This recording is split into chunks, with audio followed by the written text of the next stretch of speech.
బాల హనుమంతుడు ఆకాశంలో ప్రకాశిస్తూ ఉన్న సూర్యబింబం చూసి చాలా ముచ్చటపడ్డాడు. అంతటితో ఆగక ఆ సూర్యబింబాన్ని చేత్తో పట్టుకోవాలని ఆకాశంలోకి ఎగిరాడు.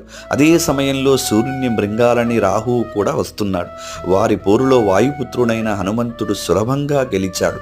హనుమంతుని పరాక్రమానికి మెచ్చిన రాహుదేవుడు, ఎవరైతే నిన్ను మినుములతో చేసిన వంటకములతో పూజిస్తారో వారికి రాహుదోషము నుండి విముక్తి కలుగుతుంది, మరియు రాహువు వారిని బాధించదు.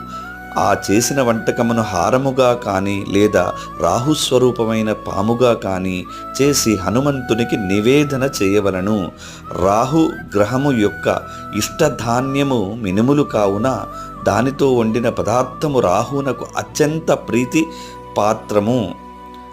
కాబట్టి అందుకే వడమాల సమర్పిస్తారు ఆంజనేయ స్వామికి. జై హనుమాన్.